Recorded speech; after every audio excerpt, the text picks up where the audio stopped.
नमस्कार, मैं हूं प्रीति रघुनंदन। पूरी दुनिया महायुद्ध की दहलीज पर खड़ी है।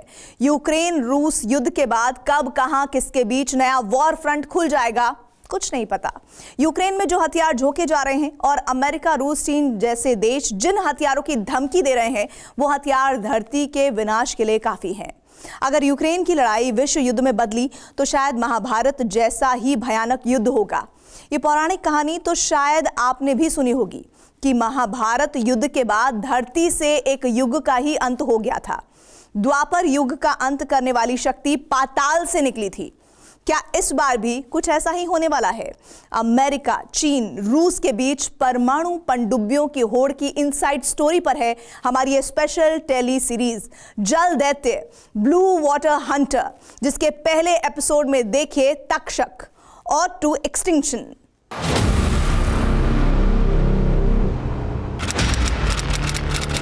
1 जुलाई 1946, बिकनी एटोल, मार्शल आइलैंड्स। प्रशांत महासागर का मार्शल आइलैंड्स उन दिनों अमेरिका के कब्जे में था, जिसके बिकनी एटोल पर अमेरिकी नौसेना और वायुसेना की साझा टीम एक विध्वंसकारी प्रयोग ऑपरेशन क्रॉसरोड की तैयारी कर चुकी थी। इस प्रयोग में यह टेस्ट होने वाला था कि अगर हिरोशिमा और नागासाकी पर कहर बरपाने वाला एटम बम समंदर में युद्धपोतों पर गिराया जाए तो क्या होगा। ऑपरेशन क्रॉसरोड के लिए अमेरिकी नौसेना से रिटायर हो चुके एयरक्राफ्ट कैरियर यूएसएस इंडिपेंडेंस और यूएसएस साराटोगा समेत कुल 95 युद्धपोत बिकनी एटोल में तैनात किए गए। मार्शल आइलैंड्स के ही एक दूसरे टापू से अमेरिकी वायुसेना के B-29 बॉम्बर ने उड़ान भरी और 23 किलोटन का परमाणु बम युद्धपोतों के बीच गिरा। एक परमाणु बम ने समंदर में जो सुनामी पैदा की, उसमें 5 युद्धपोत पलक झपकते ही डूब गए। अगले कुछ घंटों में 2 किलोमीटर के दायरे में मौजूद 12 युद्धपोत और 2 एयरक्राफ्ट कैरियर परमाणु धमाके से पैदा हुई गर्मी में पिघल चुके थे। आसमान से गिराए गए एटम बम का समंदर में कहर आजमाने के बाद अमेरिका की नजर अब महाविनाश के नए हथियार पर 12 साल बाद 16 मई 1958, पोकोन, मार्शल आइलैंड्स। अमेरिका का ये धमाका समंदर के अंदर 3200 फीट की गहराई पर हुआ। ऑपरेशन हाईटेक सीरीज में अमेरिका ने उस साल कुल 35 परमाणु परीक्षण किए थे, जिनमें ये अंडर वाटर न्यूक्लियर वेपन का पहला परीक्षण था।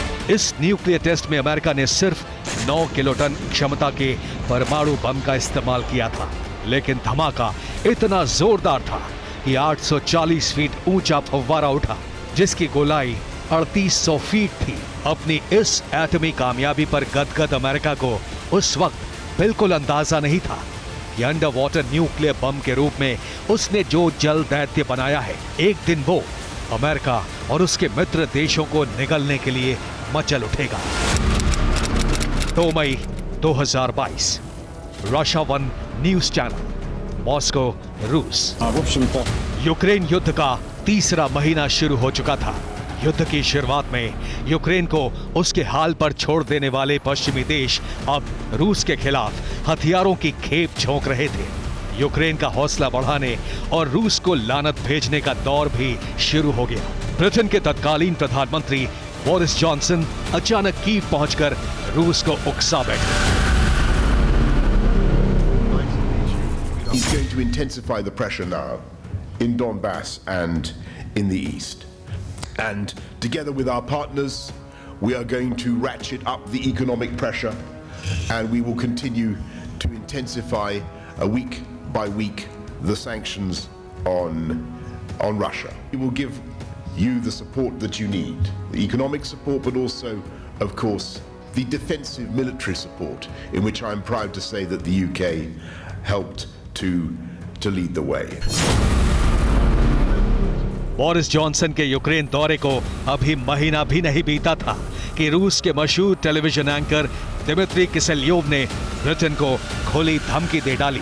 रूसी चैनल पर बाकायदा एनिमेशन चलाकर बताया गया कि पूरे इंग्लैंड को समंदर में डुबो देने के लिए रूस का सिर्फ एक परमाणु हथियार काफी है, जिसका नाम है पोसाइडन।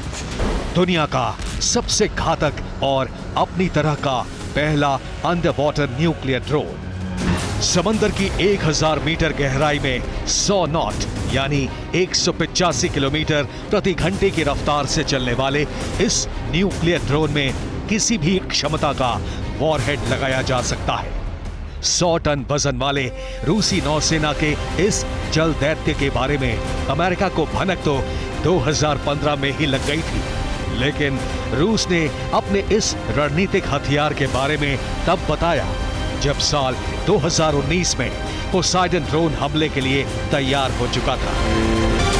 रूसी चैनल पर पहली बार इस अंडर वाटर ड्रोन को ब्रिटेन में सुनामी के लिए धमकाया गया, जिसे पश्चिमी देशों ने रूसी मीडिया का प्रोपेगेंडा ही माना। इस दावे पर भी संदेह जताया जाने लगा कि क्या वाकई रूस की किसी पनडुब्बी से निकला ये ड्रोन ब्रिटेन को डुबा देने वाली सुनामी पैदा कर सकता है। जवाब एक बार फिर रूस के चैनल रशिया 1 पर मिला, लेकिन इस बार पोसाइडन ड्रोन की ताकत समझाने के लिए कोई पत्रकार नहीं, बल्कि रूसी सेना के एक पूर्व लेफ्टिनेंट जनरल सामने थे। 14 मार्च 2023, रशिया 1 चैनल, मॉस्को, रूस। रूस की सेना में 31 साल बिताने वाले रिटायर्ड लेफ्टिनेंट जनरल येवगेनी बुझिंस्की ने ब्रिटेन और पश्चिमी देशों को आगाह किया कि अंडर वाटर ड्रोन पोसाइडन सचमुच ब्रिटेन की जल समाधि के लिए काफी है। कोई इसे प्रोपेगेंडा या खोखली धमकी समझने की भूल ना करे, क्योंकि जरूरत पड़ी तो रूस की नौसेना पोसाइडन से प्रहार करने में बिल्कुल नहीं हिचकेगी। रूस का ये under water nuclear drone stealth technology से बना है, जिसका मतलब ये कि इसे किसी पनडुब्बी या युद्धपोत के सोनार सिस्टम से ट्रैक नहीं किया जा सकता। इसकी रेंज भी 10,000 किलोमीटर तक है और माना जा रहा है कि ऐसे 30 अंडर वाटर ड्रोन रूस की नौसेना तैयार कर चुकी है। इसकी तैनाती रूसी नौसेना की आर्कटिक और पैसिफिक फ्लीट में की गई है, यानी इसके हमले से ना तो यूरोप का कोई देश बचेगा और ना ही अमेरिका।